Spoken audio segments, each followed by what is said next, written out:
বলা হলো আমার সঙ্গে যে ঘটে যাওয়া ঘটনাগুলো মা বাবা ছিল না। আচ্ছা যাক, আমি প্রথমে শুরু করি। আমার বয়স যখন 2.5 বা 3 বছর বয়স, তখনই আমার বাবা মানে ওই প্যারালাইসিস রোগে মারা যায়। আচ্ছা। মারা যাওয়ার পর এখন আমরা তো গরিব ছিলাম, এরকম কোনো অর্থ সম্পদ ছিল না। বাবা মরে যাওয়ার পর এখন যাই হোক, মা আমার বাবা একটা পাতানে বোন ছিল, পাড়া ওই গ্রামে আর কি। তো ওরা একটু বড় লোক ছিল, ওখানে যায় আমার বাবা বাবা বাড়ি যাওয়ার পর মা ওখানে থেকে আশ্রয় নেয়। হ্যাঁ ওই বাসায় গিয়ে কাজ কাম করতো। আচ্ছা। কাজ কাম করতো, ওনারা যা খাবার দিত। আমরা 2টা ভাই ছিলাম, আমার ছোট্ট একটা ভাই ছিল, আমি ছিলাম সবার বড়। আমরা খাইতাম। এখন মা এইভাবে কাজ করে আমাদের চালাইতেছে, আমরা চলতেছি। আমার 2টা জ্যাঠা ছিল, তারা আমাদেরকে দেখতে পারতো না। দেখতে পারতো না।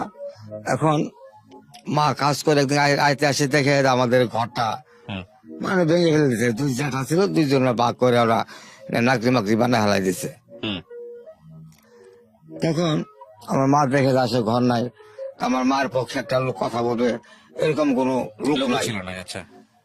এখন মা কি বললো করলো কি, রাইতে আমরা মাকে নিয়ে ওই জায়গায় থাকলাম, ওই যে গরুর পিঠির আছে ওখানে থাকলাম। থাকে তারপরের দিন মা আমাদের 2 ভাইকে নিয়ে আমার নানার বাড়ি চলে গেল।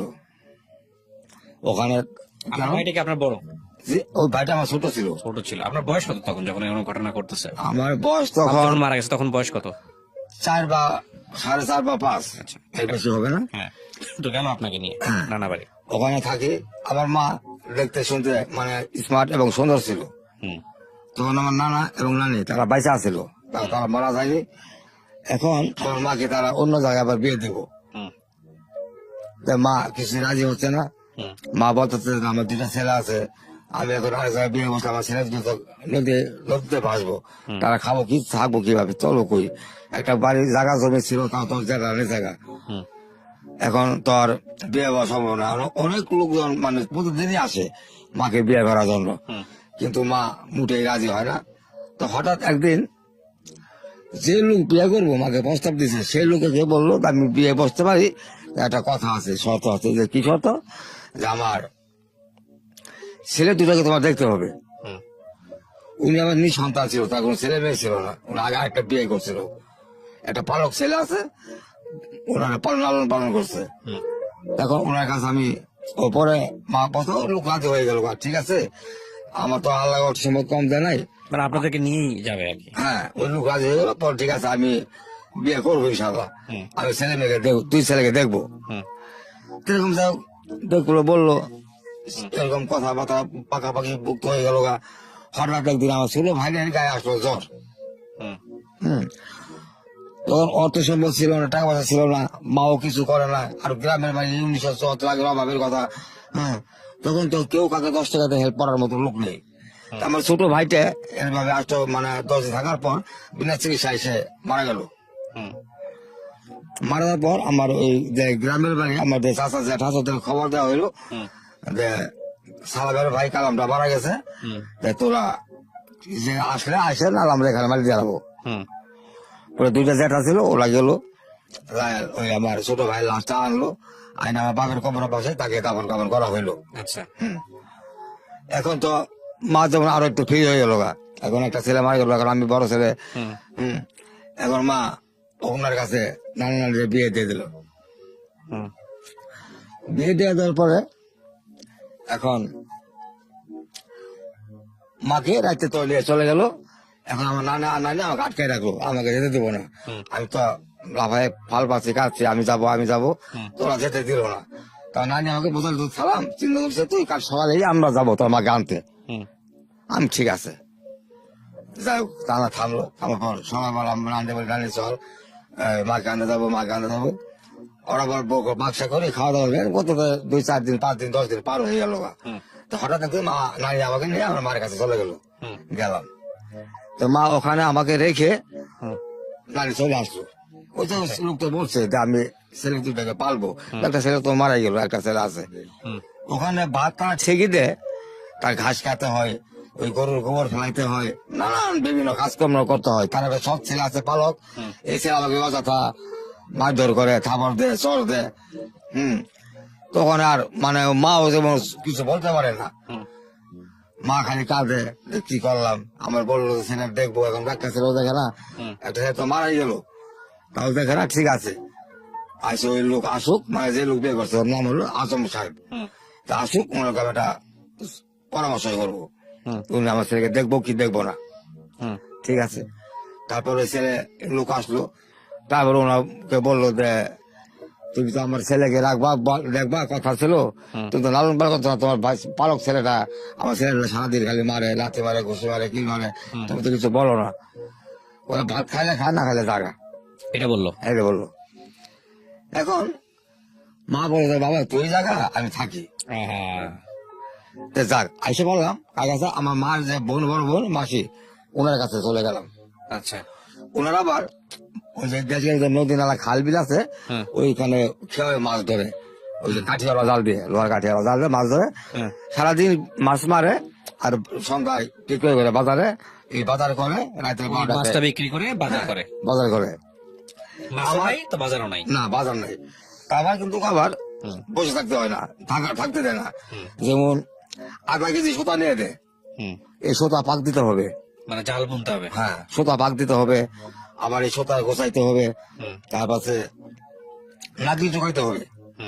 1 নম্বর মাসে খেতে গোবর দিত সারের জন্য, আমরা সব সেই করে নিয়ে পারতাম ক্ষেত থেকে, ওই যে মানে খড়ির জন্য, খড়ি না পারলে চুরি করতেন আর কি। হ্যাঁ গোবর, শুকনা গোবর আর কি। তো এইভাবে করতে করতে করতে তো অনেকদিন থাকলাম, ওরাও এরকম আমার তো যত্ন করে, আমি খাইলাম কি খাইলাম না, ওই যে বিকাল বেলা হলে বাজারে ব্যাগটা নিয়ে বাজারে যাই, তাই মাছ বাজারে বসে থাকি, কখন সে আসবে মাছ বেচবে। তো যাই হোক, মাছ বেচতে যারাতে 8টা 9টা বাজে, আবার বাজার কোথায় বেচেছে, আমি একটা বাজার ব্যাগ নিয়ে ঘুরি। এই কথা আমার কোনো সময় বলে না, খালো সালাম এই নে 2 টাকা নে খা, তোমার 2 টাকা দিলে তো অনেক কিছু দিত না টাকা। আমি ছোট মানুষ, কিছু বলতে পারতাম না। ওই নানি কাছে আসি, নানি ওর ঠেলা টাকা, মাসি ওর ঠেলা টাকা, আমি তো কোথায় যাবো এখন, কার কাছে যাবো। তা আসলাম তো আমার জন্মস্থান যেখানে গোপাল খিলা, ওখানে আসলাম। আইসে এখন আরো গ্রামের যে 2-4 ছোট ছোট ছেলে মেয়ে আছে, বন্ধু বান্ধব, এদের সঙ্গে এই গাছের আম, ওই গাছের আম, এটা সেটা খায় আমি কোনো মতো আর কি বাঁচি, থাকি, খাই।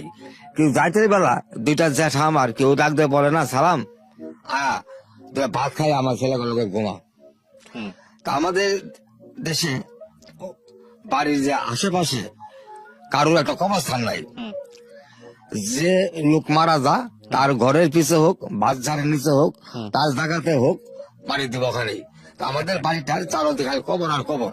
আচ্ছা, হ্যাঁ, মানে আমি চাই কিন্তু ছোট মানুষ, আবার অনেক রাত হইতো, মানে রাত 12টা 1টা যখন বেজে যেত, তখন দেখতাম ঝিম ঝিম ঝিম ঝিম শব্দ, ওই উমুক দিন উমুক মারা গেল, এই যেখানে কবর দেখা যাচ্ছে, মানে মানে মনে হতাম জল্পনা কল্পনা থাকতেন কই আপনি ওই সময়? থাকতাম, মানে যে কেউ জ্যাঠারা ঘরে নিত না, আমাকে ওই বাচ্চাটা উঠানের মাঝখানে একটা পেয়ারা গাছ ছিল, এই পেয়ারা গাছে সারা বসে থাকতাম। আহারে, বসে থাকতাম, আমাকে তারা ভাত খাবার কিচ্ছু দিত না, কেউ থাকবার জায়গাও দিত না। এইভাবে কতদিন থাকলাম, থাকার পরে আবার গেলাম নানির কাছে, নানি আবার নিয়ে গেলো মায়ের কাছে। মা আমার কষ্ট দুঃখ দেখে মা বেটা ভাত ছেড়ে দিল, ভাত। হ্যাঁ, ছেড়ে দেওয়ার পর আমার বড় মাসির কাছে আমার মা থাকে, ওর আমিও থাকি। ওই আমার বড় মাসি আমার মাকে অযথা গালাগালি, মানে গালাগালি মুখামুখি করে, হ্যাঁ, বাতার একটা মরে গেছে, নানান বিভিন্ন বৃষ্টি ভাষায় কথাবার্তা বলতো। হঠাৎ মায়ের গায়ে একদিন আসলো জ্বর, জ্বর আসলো, ওই যে আগে একটা কিন্তু রোগ ছিল কলেরা বসন্ত, শরীরে পৌঁছে গেছো গা। তখন তারা ভয় পাই গেল গা, ভয় পাই আমার মাকে পাঠিয়ে দিল যে তোর মার এনে বাইর থেকে বাইর। আমার নানির বাড়ি থেকে আমার ওই খালুর বাড়ি প্রায় 5-6 কিলোমিটার দূরে। তখন ওপেন রিক্সা, বাস এগুলো কিছু ছিল না, গরু গাড়ি কিছু ছিল, আর ওই টুকিটাকি রিক্সা ছিল কয়েকটা। যাই হোক, পরে মাকে নিয়ে আমি সকাল 8টায় রওনা দিলাম, যেতে যেতে বিকাল হয়েছে, অথচ কিন্তু 1 ঘন্টা রাস্তা হাইটে গেলে ঠিক মতো। মা হাঁটতে পারে না তো, অসুস্থ। পরে মাকে নিয়ে যায়, বিকাল বেলা পৌঁছালাম। নানি বলতেছে যে কি হয়েছে, আমি বললাম মার তো জ্বর, ওরা কত ভাত ভাত খায় না, তা এখন ঠিক আছে ঘরে নিয়ে শোয়াই রাখ। হুম। হঠাৎ ওই যে শরীরের মধ্যে তো বসন্ত ছিল, এই আস্তে আস্তে বড় হইতে হইতে হইতে পুরো শরীরের গন্ধ, বিশ্রী গন্ধ, তার বগুলের কাছে কি কেউ যাইতে পারে না, তার শরীরের গন্ধে, আমার মার শরীরের গন্ধে।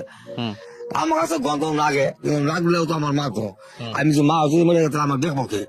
হুম। তা আমি মাকে এটা সেটা খাওয়াইতাম, ওই ধরে বহাইতাম। কিন্তু মা ওই কলা পাতা বিছাই তার উপরে শোয়াই রাখতাম, কোনো খেতা বালছে বিতে সে শুইতে পারতো না, ঘুমাইতো না, পারতো না। আর তখনকার চিকিৎসা বলতে একমাত্র ছিল তিলের তেল হুম। আর টানি পাড়া। আর এই রোগটা যে গ্রামে একবার ঢুকতো সেই গ্রামকে গ্রাম ধ্বংস হয়ে যেত, কোনো লোক বাঁচতো না। হুম। তাই হোক আমার মা তাদের ভাবে প্রায় 15-20 দিন থাকার পরে মাও তো মারা গেল। হুম। মাও মারা গেল। মারা যাওয়ার পর মাকে আর গোপাল ঘিরে আমাদের জন্মস্থান যেখানে মানে তার খবর দেওয়া হলো না। হুম। বেড়াতে হলে আমার নানা একটা ভাই, নানা, আমার মামা আর আমি, হুম। এই জানা যায় লোক আসলো না। একটা 10টা জানাজা দিয়েছি, হুম। আমার মা জানা যায় কোন গ্রামের লোক আসে নাই, কেন আসে না, এই যে আমাদের হইব এই রোগ, হুম। মানে গ্রামকে গ্রাম সাপ হয়ে যায়। যাকে আসার পর আমরাই দুই নানা, আমরা মামা ভাগ্নে দুইজনে, 4 জনে মিলে কবর খুঁজে মাকে রাতে দাফন কাফন করে দিলাম। আচ্ছা, করে আপনারা কি দেওয়ার মানে পর, আপনার আপনার ধর্ম কি ছিল, হিন্দু না মুসলমান? মুসলমান। মুসলমান। আচ্ছা, তো যে মাসি বলতেছেন যে, আমাদের দেশে মাসি বলে, মাসি বলে। মাসি আচ্ছা। বলে, খালা বলে। ঠিক আছে, তারপরে কি হলো? তো এখন এই 4 জনে মিলে কবর দিলেন না? ওরা মাকে খবর দিয়ে দিলাম, দেওয়ার পর এখন নানি আমার উপর সালাম, দেখ আমাদের সংসারে চলে না, তোর তো ফেলাইতে পারি না, যাক বাবা, না না এখানেও আমরা আছি, কদিন থাক, তোর যেটা আছে ওখানে কদিন থাক, এইভাবে তোর দিন আল্লাহ দিলে চলে যাবো। আমি ঠিক আছে, আর কি করবো, এই বসায় মা বাবা হারাইলাম, একটা ভাই ছিল ছোট, সেটাও হারাইলাম, পাঁচ বাইশে আছে আমি। যাক ওই দেশের বাড়িতে আসি, গ্রামের বাড়িতে আমার নানা রে না, যেটা করে না, ওই একই অবস্থা, পরিবর্তন নাই। ওই সারাদিন এই গাছে রাম, ওই গাছে জাম, এটা সেটা খেয়ে থাকি, রাইতে বেলা ওই যে পেয়ারা গাছ তলে বসে থাকি। হুম। আমাকে ডাক দিয়ে কেউ ঘরে নেয় না। পরে গ্রামের একটি লোক আজও এখনো বাইসা আছে, আমার সেদিন দেখা হয়েছিল, এই লোকটাকে আমাকে একটা বুদ্ধি দিল, সালাম তুই যদি এই গ্রামে থাকস, তুই না খায় মরে যাবি গে, হুম। তুই এক কাম কর, তুই শেরপুর চলে যা, সে লোক আর আমার তোর খাওয়ার কোনো অভাব পড়বো না। ওনার কথা শুনে উনি আমাকে আটানা বসে দিলেন বাজওয়ারা। বাজারে আটানা বসে নিয়ে আমি আসলাম শেরপুর শহরে। হুম। শেরপুর শহরে এসে ওই বাজারের ভিতরে তোমার চানাচুর, কালাই, বাদাম, নিমটে, এই বিভিন্ন দোকান আছে, হুম। ওগুলো সারাদিন টোকাই মোকাই খাই, কিন্তু খাই সারাদিন টোকাই খাই। যেমন আপনারা ভাত খাইছেন, আপনার 2টা ভাত চলে দিয়েছেন থালের ভিতরে, ওই ভাতটি খাইতাম আমি, ওই মাছের মাথাটা চাপাই খাইতাম আমি, এই মানে আইটেম যাকে বলে চুটাচাটি, হুম। এগুলাই খাইতাম। এইভাবে খেতে খেতে খেতে খেতে আর প্রতিদিন সকালে আসি, আবার রাইতে চলে যাই আমার বাড়িতে। হুম।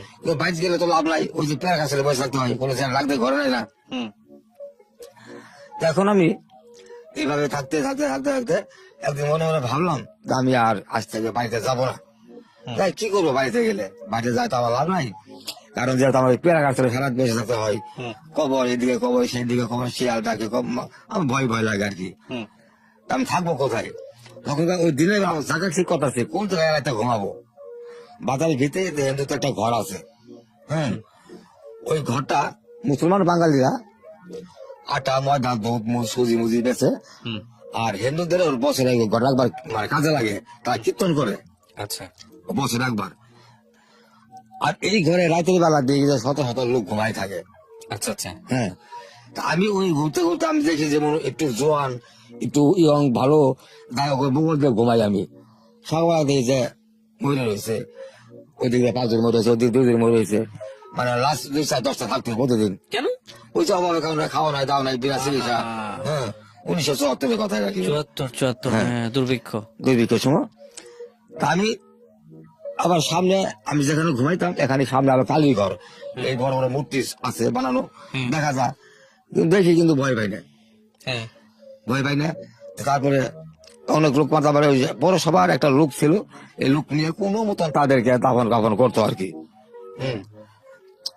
তা একদিন মনে মনে ভাবলাম যে আমি আজকে আমি বাইরে যাবো গা, এখানে আর থাকবো না, প্রতিদিন লোক মারা যা, আমি থাকবো না। বেলা দিছি, যাই হোক বাইর দিয়েছি, বাচ্চা বাচ্চা দিয়ে পরিবর্তন নাই, ওই একই অবস্থা। আমার চাচা যারা কোনো ভাত দেয় না, ও ডাক দিয়ে তো ঘরে থাকবারও দেয় না, ওই একই অবস্থা, পরিবর্তন নাই। যাক যাক হারাইতে পোয়াক, আজ থেকে আমার জীবনে কখনো আসবো না। আসি আমার শেষ, কারণ আসে কি করলাম, আর কেউ নেই, বাবা নাই, মা নাই, ভাই নাই, বোন নাই, আইসা লাভ কি? আমি সে বড় বাঁচি মরি, সে বই তোলে থাকবো। এখন পরের দিন আসতেছি, আইসে আমাদের শেরপুর টাউনের জায়গার নাম আছে সবজর খিলা, ওখানে বাসে নামছে, তাই বা হাইটে আসতেছি, আস্তে আস্তে একটা বারান্দা আছে, বারান্দার সামনে একটা ট্রাক খাড়া রয়েছে। আমি ওখানে বৃষ্টি পরে আমি ওই বারান্দায় দাঁড়াইছি, দাঁড়ায় ছোট মানুষ তো ওই বসে থাকতে ঘুমাই গেছি, কিন্তু বৃষ্টি তো কমে না। ওই যে ট্রাক আছে, ট্রাকের চাকার নিচে বেশ কিছু টাকা বের হয়েছে।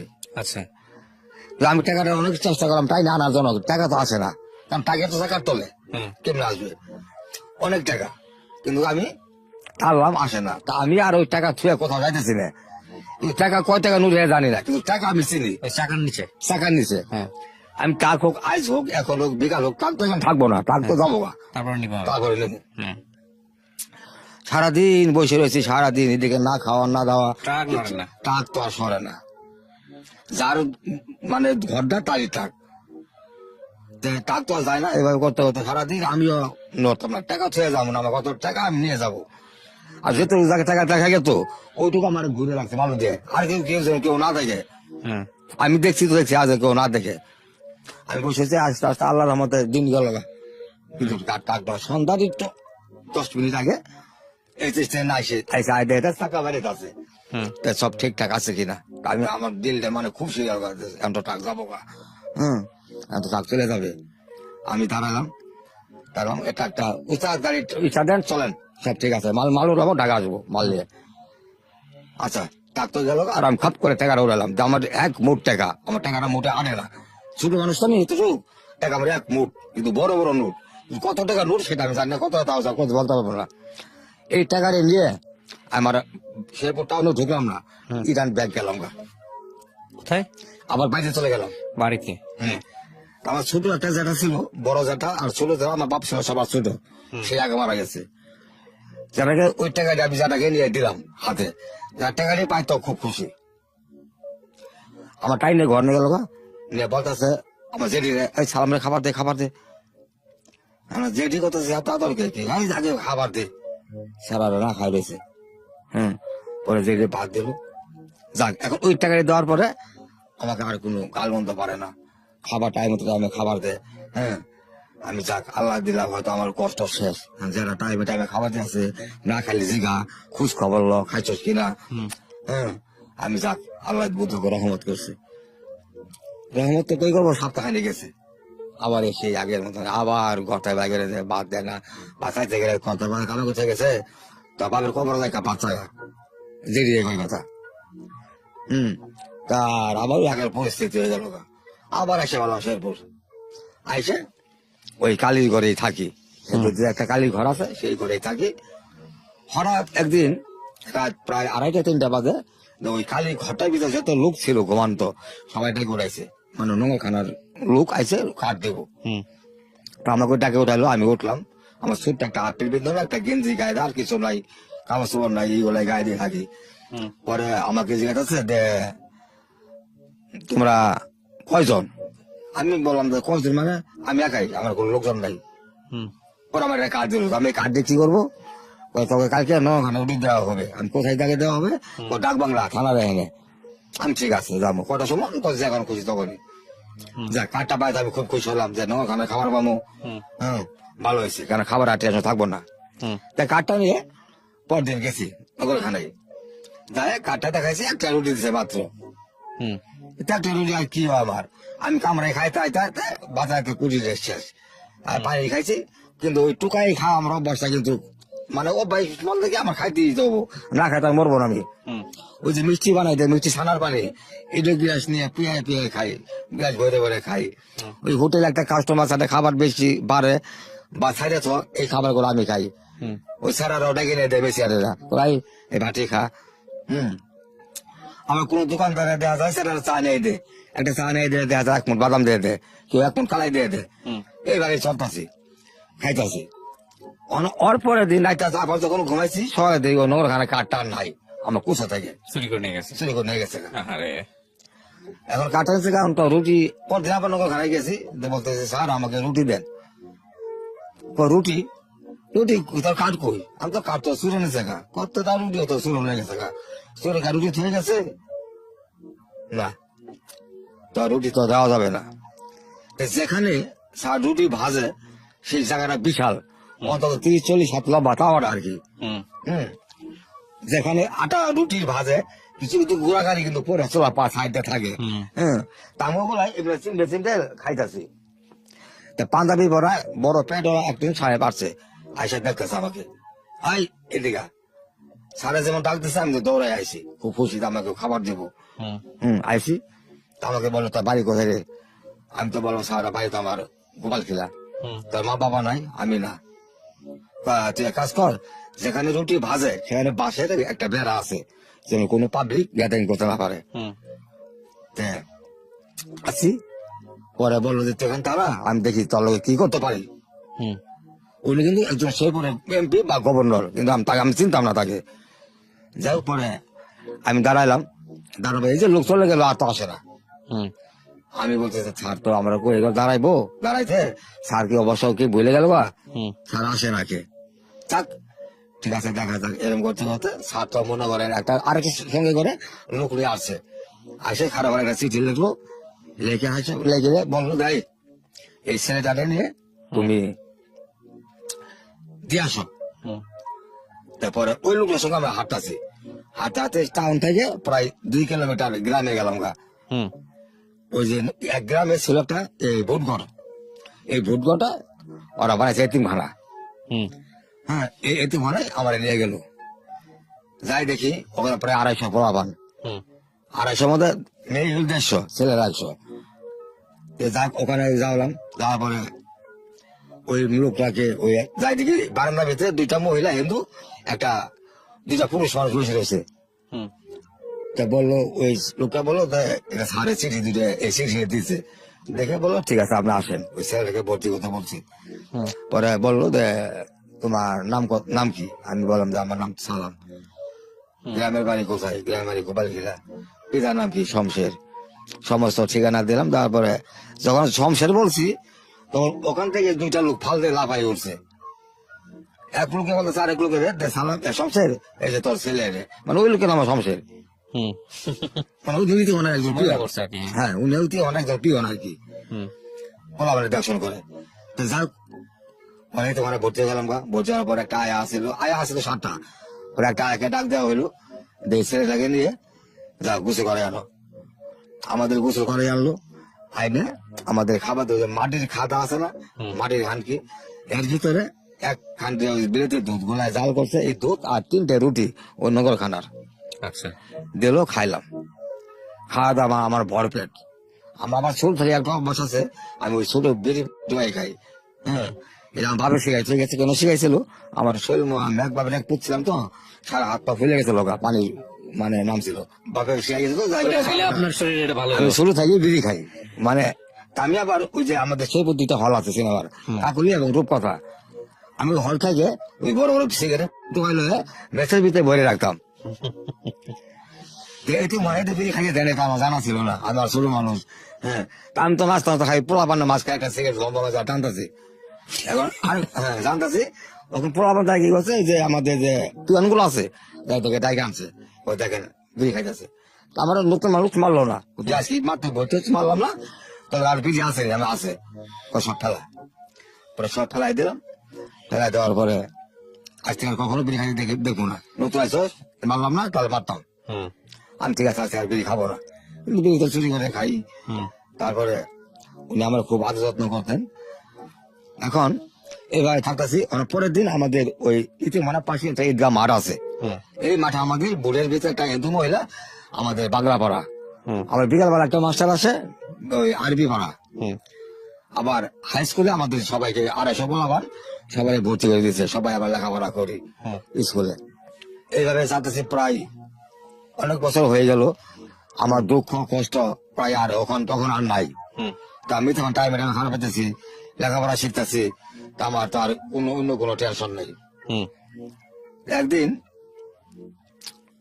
1900 হয়তো 80-82 হবে, হুম আমি মনে হয় এত বছর মার বাড়িতে যাই নাকি, অত পর আবার 80 সাল পর্যন্ত বাড়িতে যাই নাই। হুম ওরা মনে করছে সেই সালা বোধ মরে গেছে গা। তার 8-9 বছর পর আমি তোমাদের ছুটি নিলাম হুম হিন্দু মহিলাতে, আমি দাদি আমাকে একটু ছুটি দিতে হবে। হুম তো ছুটি দেখিনি, তোর মা নাই, বাবা নাই, ভাই নাই, বোন নাই, আমি না দেশে ওই গ্রামে বাড়ি কিছু আছে এগুলো দেখতে যাম। কবে আমি কাজে করুন, আমাকে 5,000 টাকা দিল হিন্দু মহিলা, গাড়ি ভাড়া, হুম 8 আনা বাস ভাড়া। পরে গেলাম, একটা রাত ছিলাম তো, 8 বছর পরে গেছি, তখন একটু বড় হয়েছি মোটামুটি, তখন আর অবহেলা করলো না। হুম আমি রাইতে খাবার দিল, ঘর রাখতে দিল, পরদিন আবার না খুঁজে আইসে বললাম, হুম আইসে বললাম, আইসে অনেক মনে না কি হলো, এতে মনে না 250 পোলাপান প্রতিদিন 2 বস্তা আটা লাগে, ওই যে 80 কেজির বস্তার হুম 250 পোলাপান লাগে, কিন্তু এতে মনে না সরকারি হইলো না, হুম এটা বেসরকারি ভাবে। যে শেখ মুজিবুর যেদিকে মারা গেল, হুম সেদিকে আমাদের সেই আওয়ামী লীগের নেতা গুলো ছিল, হুম তারা ঢাকা আসার কথা, মানে সরকারি একটা সাইন করে দিব, হুম কিন্তু পরে আসা নিয়ে প্রোগ্রাম করছে, পরে দেখা যায় খবর পাইলো, দেখ বঙ্গবন্ধু মেরে ফেলানো হয়েছে। এই যে ওরাও ঢাকার আসলো না, এতে মানে ওরা সরকারি হইলো না। হুম এই সমাজ কল্যাণ, ওই ডিসি, এমনি ওই মানে এমনি সাহায্য ছিল, আর কতদিন চলার না। হুম ওই কিছু কিছু ছেলে মেয়ে ওখান থেকে ছাটাই করে দিল, আচ্ছা আবার 21টা মেয়ে বিয়ে দিয়ে দিয়েছে। আচ্ছা আর কিছু ছেলে কে মনে করো যে প্রায় 50-60 জন ছেলেকে বাই করে দিল, হুম আমি করে দিল। আমারও বাই করে দিল। ও। কেন মোটামুটি টুকটাক তুই কিছু করতে পারবি। আমি অনেক গ্রামের যে ছেলে মেয়ে সাথে সাথে ওই বেকারি কাজ করি, চানাচুরের কাজ করি, নিমটির কাজ করি, বিভিন্ন কাজ করি, হুম আবার রাজমিস্ত্রি জোগালিও করি। হুম কোথায় থাকবো, আমি তখন তো বাইরে দিচ্ছে, তাই তোমার পাশে এক বাচ্চা নিলাম আশ্রয়, হুম ওদের বাসায় থাকি, যা 5 টাকা 6 টাকা 8 টাকা 10 টাকা যা ইনকাম করি ওদের দিয়ে দিই, বিশ বাজার আমার 2 বেলা বা 3 বেলা খাবার দেয়। হুম ওদের বাসায় অনেকদিন রইলাম, প্রায় 2-3 বছর। ওদের ছোট্ট একটা মেয়ে ছিল, নাম পারুল। ওরা মনে হলো ভাবছে যে ছেলেটা কেউ নাই, বাপ নাই, মা নাই, আমার একটা মাত্র জি, এই ছেলের কাছে আমার মেয়েটাকে আমি হুম বিয়ে দিব। তা আমার তো মা বাবা নাই, আত্মীয় আমার কি বিয়ে দিব। হুম ওরা তো মেয়ের 6টা ভাই আর রাজি না, তা আমার একটা মাত্র বোন, আমি কিছু ঘনা বলা বিয়ে দিব মুখে, হুম আমার শ্বশুরও রাজি না। তা আমার ওই বাড়িটা আবার আমার শাশুড়ির নেই, হুম আমার শাশুড়ির বাড়ি, আমার শ্বশুরের বাড়ি না, শ্বশুর থাকতো ঘর জামাই। হুম আমার শাশুড়ির মানে অনেক ক্ষমতা, তা আমি যা বলবো সেটাই হবে, আমি কারো কথা মানবো না, সারা মাস আমার মেয়ে দেবো, এটাই ঠিক। আপনার পছন্দ করছে। হ্যাঁ, মেয়ে কিন্তু ষোলো, এতটুকু হুম মেয়ে ছোট। তো যাই হোক, এইভাবেই থাকতেছে, বিয়ে দিব বলতেছে ওরা, হুম কিন্তু কবে দিব, দেয় না বিয়ে।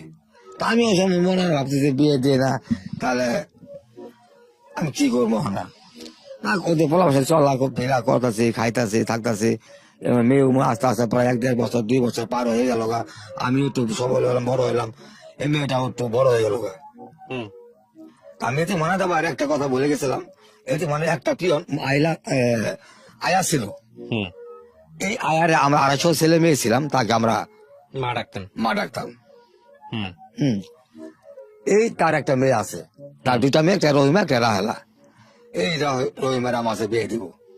হুম আমাকে একদিন ডাক দিনে বলে, সালাম তো রহিমা কেমন লাগে, আমি রহিমাকে তো ভালোই লাগে, কেমন লাগে বাবা, তো তোমার সাথে বিয়ে দিতে চাই, বিয়ে করবি, আমি দিলে তো করবো।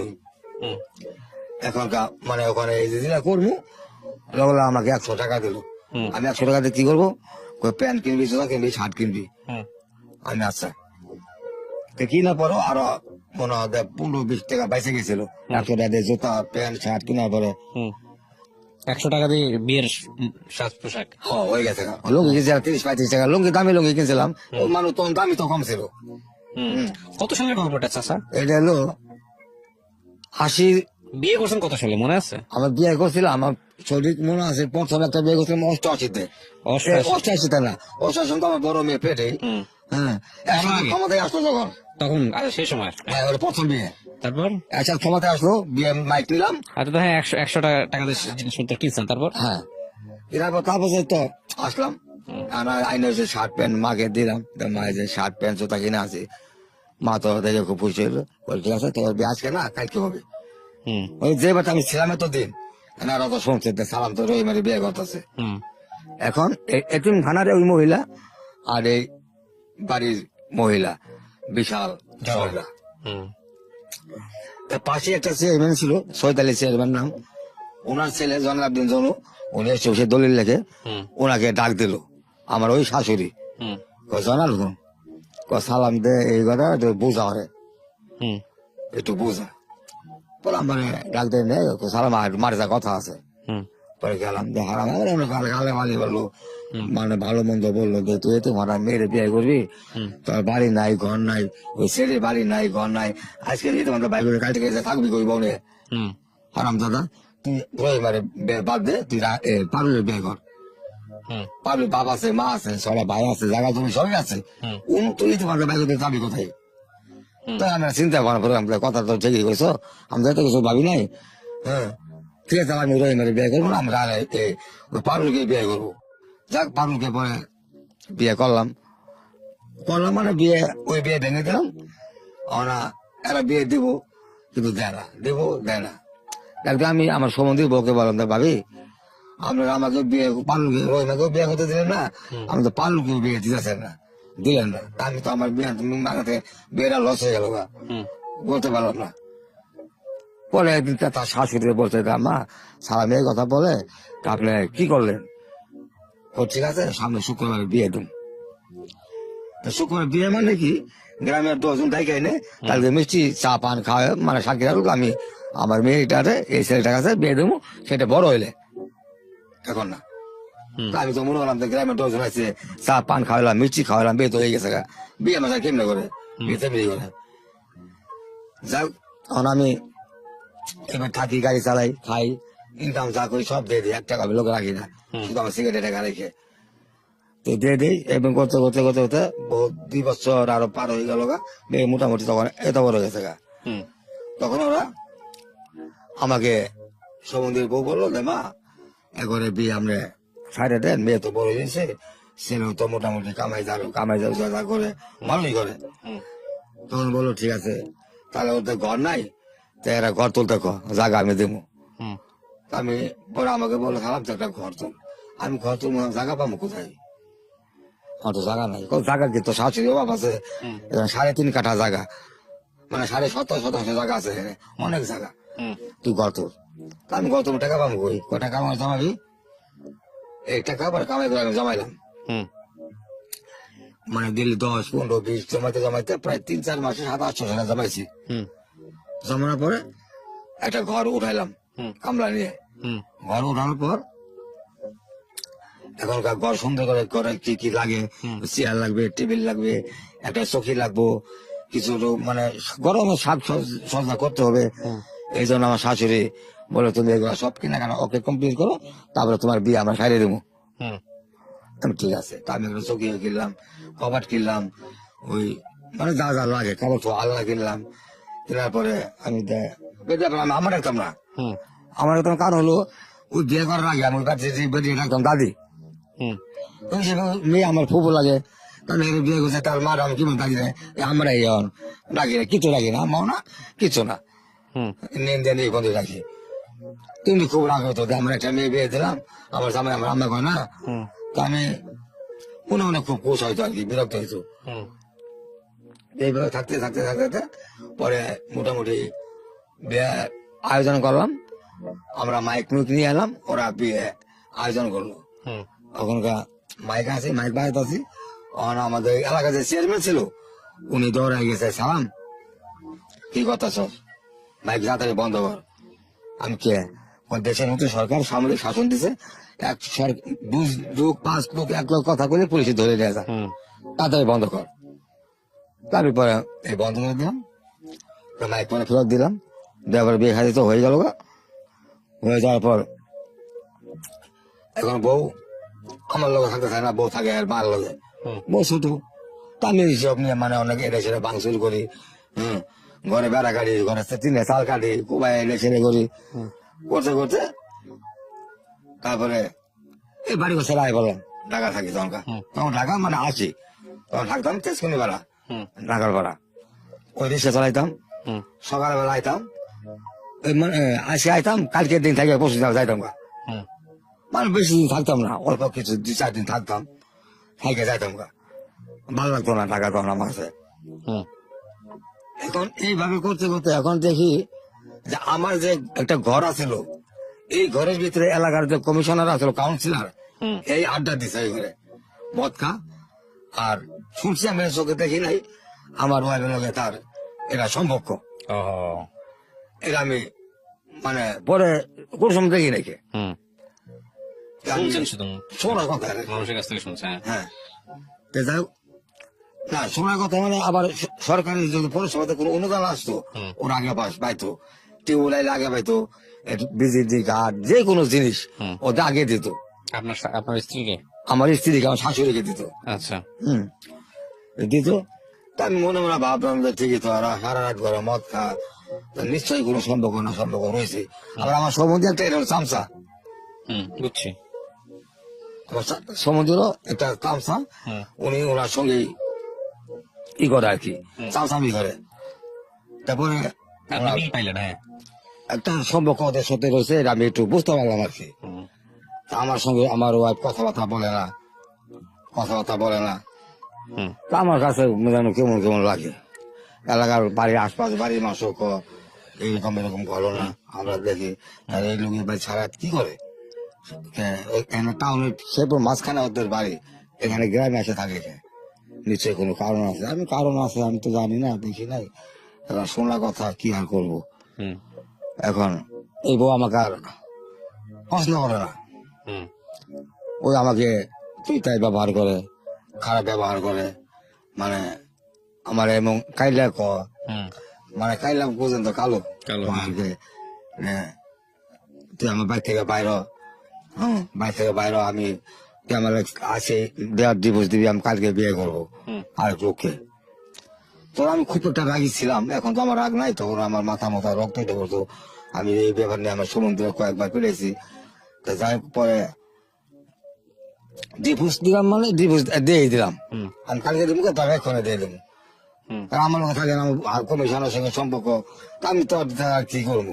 আমি শুরু থেকে এত বছর কষ্ট করে লাল পালন করে বড় করলাম, সেটা টাউন থেকে বালতে খাই না খাওয়ায়, এখন তুই আমাদের সঙ্গে কথাবার্তা কস না, তুই আরেকবার সম্পর্ক কর, তার তো আমার কোনো দরকার নাই। তারপরে আমি আর কি করবো, পরে আমি আরেক বাড়িতে, মানে ঘর বেড়া বোড়া যা ছিল সব কুবাই কাইটে মাইটে দাও কুবাই, আমি পাশের এক বাড়িতে, ওদের আবার আত্মীয় লাগে, আমি আশ্রয় নিলাম। আর ওনাকে আমি বললাম যে আমার একটা, ওদের তো মামা তো বোন হয় আর কি, আমি যেভাবে হোক, আমার কানা হোক, দলা হোক, ন্যাংরা হোক, আলু যেভাবে হোক, আমার কালকে দিনের ভিতরে একটা বিয়ে করাতে হবে, পারবা? ওই মহিলারা বললাম, মহিলা বলে হ্যাঁ পারবো। ওই মহিলা বলে আমার একটা বোন আছে, মামা তো বোন, যদি করো তাহলে আমি দেখাইতে পারি, মেয়ে এসে পুরি আছে, আমি দেখাও। পরে ও এসে তোর বাড়িতে বেড়াইতে, পরে গেলাম, পরে আমাকে বললো সালাম তুমি এখানে দাঁড়াও, আমি তাকে ডাইকে আনি। আমি ওই মসজিদের পাশে একটা পুষ্কুনি ছিল, পুষ্কুনি বাড়ি বসে আছে, ওনাকে ডাকে নিয়ে আনো হইলো। ওরা আমাকে বললো যে সালাম আনলাম, তোকে বিয়ে করতে স্যার, তুই কি রাজি? ওই বললো, আমি বললাম যে ঠিক আছে, তোমার লোক আমার সরাসরি কথা হবে, এখানে কোনো ঘটকের মাধ্যমে কথা হবে না, আমি তোমার বিয়ে করতে চাই, তুমি কি রাজি? আমার বিয়ে বসবা, চিন্তা আমার কথা বলবো, তাহলে হ্যাঁ বমু। তুমি বললে চলো তোমার দেখে তোমার বাড়ি কই করলে, ওই কুমড়ি, আমি চলো কুমড়ি যাবো। গেলাম, হরতালের দিন ছিল, হাইটে বাইট গেলাম ওদের বাড়িতে। যাওয়ার পর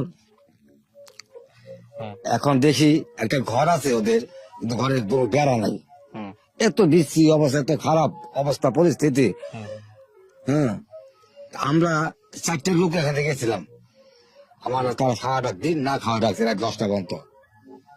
কেন না খাওয়াই রাখছে, তাদের ঘরে খাবার ছিল না, প্রত্যেকে দিব আমাদের। এই আমার শ্বশুর প্রত্যেকে যেন সারাদিন ঘোরাফেরা করে, কারো কাছে 10 কেজি ধান আনছে কত করে, রাতে 8টা বাজে আইনে এই ধান সিদ্ধ করছে, ওই আবার কড়াইতে ভাজছে, আবার ঢেকেতে ওটা চাউল ভাই করছে, ভাই করে এই পাক করে রাতে আমাদের 12টার সময় ভাত দিচ্ছে খাবার।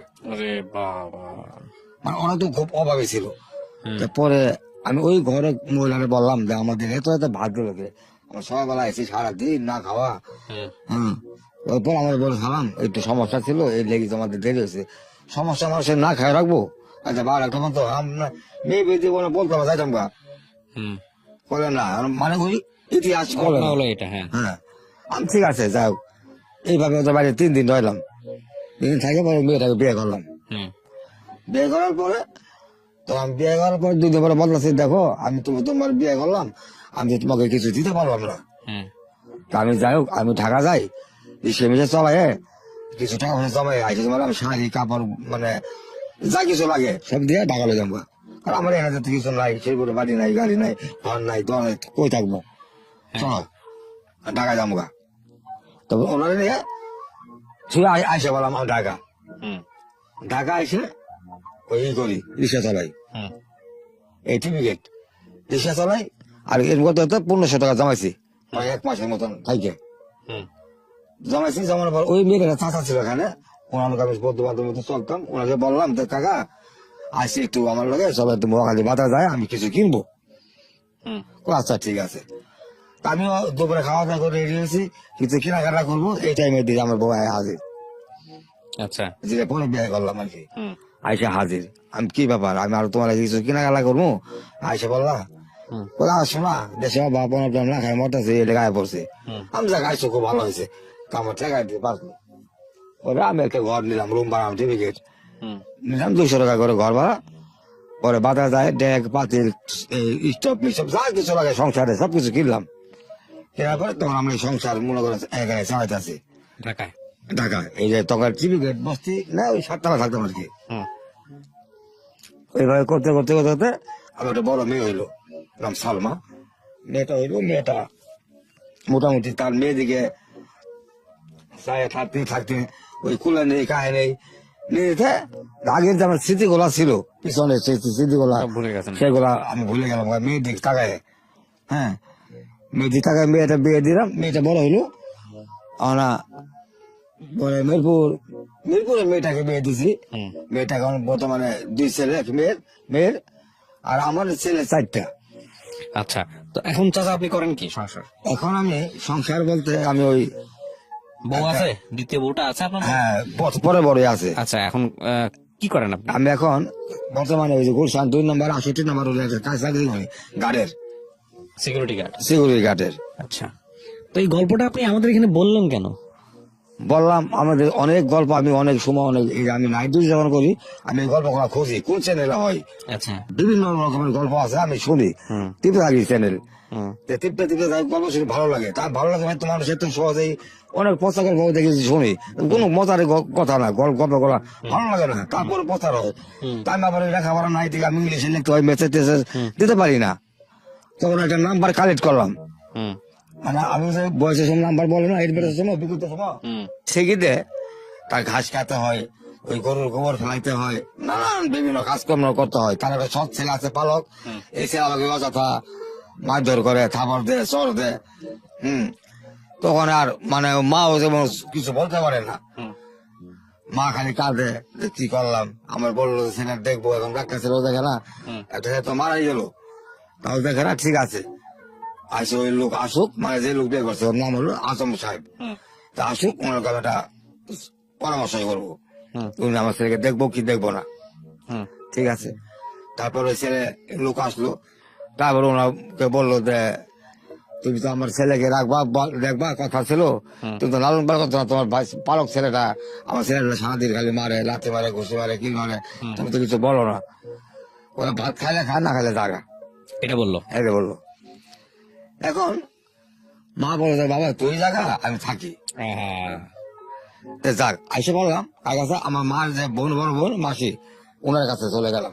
আচ্ছা, ওনার আবার ওই যে দেশের যে নদী নালা খাল বিল আছে, ওইখানে খেয়ে মাছ ধরে, ওই যে কাঠিওয়ালা জাল দিয়ে, লোহার কাঠিওয়ালা জাল দিয়ে মাছ ধরে, সারাদিন মাছ মারে। আর সন্ধ্যায় বিক্রি করে বাজারে, এই বাজার করে রাতে মাছটা বিক্রি করে বাজার করে, বাজার করে। তো বাজারও নাই, না বাজার নাই। তা আবার কিন্তু আবার বসে থাকতে হয় না, থাকতে দেয় না। যেমন 1/2 কেজি সুতা নিয়ে দে, এই সুতা পাক দিতে হবে, মানে জাল বুনতে হবে। হ্যাঁ সুতা পাক দিতে হবে। আবার এই সোতার গোছাইতে হবে, হুম, তারপরে নাকি চোখাইতে হবে। হুম, 1 নম্বর মাসে খেতে গোবর দিত সারের জন্য, হুম। আমরা সবচেয়ে করে নিয়ে পারতাম ক্ষেত থেকে, আহা। ওই যে মানে খড়ির জন্য, খড়ি না পারলে গোবর চুরি করতেন আর কি। হ্যাঁ গোবর, শুকনা গোবর আর কি। তো এইভাবে করতে করতে করতে তো অনেকদিন থাকলাম, অনেক দিয়েছে ওরাও এরকম। আমার তো যত্ন করে, আমি খাইলাম কি খাইলাম না, ওই যে বিকালবেলা হলে বাজারে ব্যাগটা নিয়ে বাজারে যাই, হুম, তাই মাছ বাজারে বসে থাকি, কখন সে আসবে মাছ বেচবে। হুম, তো যাই হোক, মাছ বেচতে রাতে 8টা 9টা বাজে, আবার বাজার করতে বেচছে, আমি একটা বাজার ব্যাগ নিয়ে ঘুরি। এই কথা আমরা কোনো সময় বলে না, খালো সালাম এই নে 2 টাকা নে খা, হুম, তোমার 2 টাকা দিলে তো অনেক কিছু, তো দিত না হুম, টাকা। আমি ছোট মানুষ, কিছু বলতে পারতাম না। ওই নানি কাছে আসি, নানি ওর ঠেলা টাকা, মাসি ওর ঠেলা টাকা, আমি তো কোথায় যাবো এখন, কার কাছে যাবো। তা আসলাম তো আমার জন্মস্থান যেখানে গোপাল খিলা, হুম, ওখানে আসলাম। আইসে এখন আরো গ্রামের যে 2-4টা ছোট ছোট ছেলে মেয়ে আছে, বন্ধু বান্ধব, এদের সঙ্গে এই গাছে রাম ওই গাছে রাম, এটা সেটা খায় আমি কোনো মতো আর কি বাঁচি, হুম, খাই। কেউ যাইতে বেলা 2টা জ্যাঠা আমার কেউ ডাক দিয়ে বলে না সালাম আয়া, তোরা ভাত খাই, আমার ছেলেগুলোকে ঘুমা। হুম, তা আমাদের দেশে বাড়ির যে আশেপাশে কারোর একটা কবরস্থান নাই। হুম, যে লোক মারা যা, তার ঘরের পিছে হোক, বাচ্চারের নিচে হোক, হুম। তার জায়গাতে হোক, বাড়ি দিব ওখানেই। তো আমাদের বাড়িটার চারদিকে কবর আর কবর। আচ্ছা। হ্যাঁ, মানে আমি তো কিন্তু ছোট মানুষ, আবার অনেক রাত হইতো, মানে রাত 12টা 1টা যখন বেজে যেত, হ্যাঁ। তখন দেখতাম ঝিম ঝিম ঝিম ঝিম শব্দ, ওই উমুক দিন উমুক মারা গেল, এই যেখানে কবর দেখা যাচ্ছে, মানে মানে মনে হতাম জল্পনা কল্পনা রাখতো কই, থাকতেন কই আপনি ওই সময়? থাকতাম। মানে যে কেউ জ্যাঠারা ঘরে নিত না, হ্যাঁ, আমাকে ওই বাড়িতে একটা উঠানের মাঝখানে একটা পেয়ারা গাছ ছিল, হ্যাঁ। এই পেয়ারা গাছে সারা বসে থাকতাম, আহারে। বসে থাকতাম। তো আমাকে তারা ভাত কাপড় কিচ্ছু দিত না, কেউ থাকবার জায়গাও দিত না। তো এইভাবে কতদিন থাকলাম, থাকার পরে আবার গেলাম নানির কাছে, হুম। নানি আবার নিয়ে গেলো মায়ের কাছে।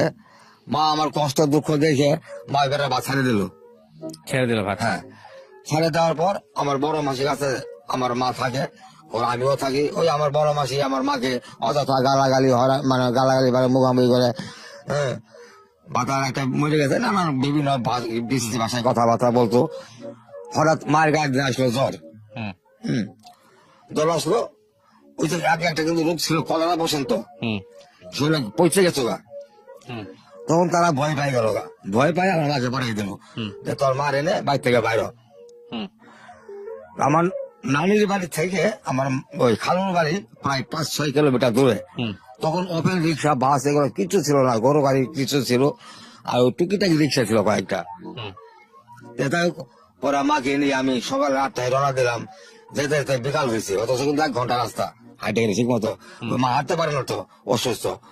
পরে মাকে নিয়ে যায়, বিকাল বেলা পৌঁছালাম। আমার নানি বলতেছে যে কি হয়েছে, তা আমি বললাম তো মার তো জ্বর, ওরা কোথায় ভাত পোত খায় না, এখন ঠিক আছে ঘরে নিয়ে শোয়াই রাখ।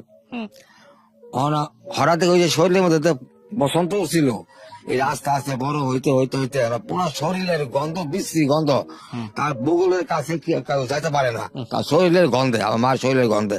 হুম, আমার কাছে গন্ধ লাগে, কিন্তু লাগলেও তো আমার মা তো, আমি যে মা যদি মরে গেছে আমার দেখবো কি। হুম, তা আমি মাকে এটা সেটা খাওয়াইতাম, ওই ধরে বহাইতাম। কিন্তু মা ওই কলা পাতা বিছে তার উপরে শোয়াই রাখতাম, কোন খেতা পাইছে বিতে সে শুইতে পারতো না, ঘুমাইতো না, হুম, পারতো না।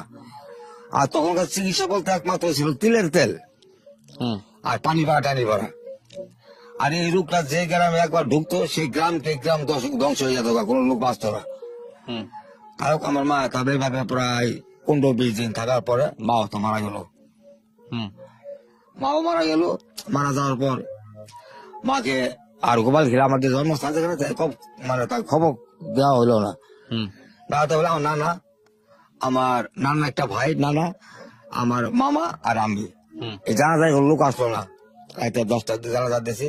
হুম, আমার মা জানা যায় কোন গ্রামের লোক আসে নাই, কেন আসে না, এই যে আমাদের হইব এই রোগ, হুম, মানে গ্রামকে গ্রাম সাপ হয়ে যায়।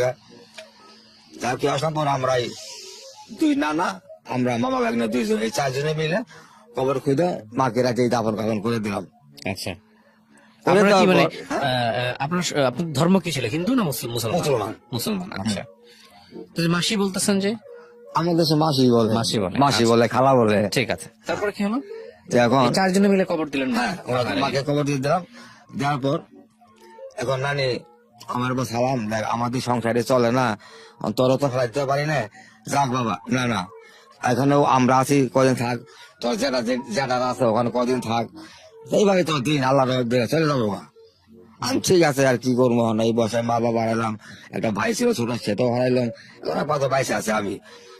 যাক ওই দেশের বাড়িতে আসি, গ্রামের বাড়িতে আমার নানা রেহেনে যেটা করে এনে ওই একই অবস্থা, পরিবর্তন নাই। ওই সারা রাত সারাদিন এই গাছে রাম ওই গাছে জাম, এটা সেটা খেয়ে থাকি, রাতের বেলা ওই যে পেয়ারা গাছ তলে বসে থাকি, হুম, আমাকে ডাক দিয়ে কেউ ঘরে নেয় না।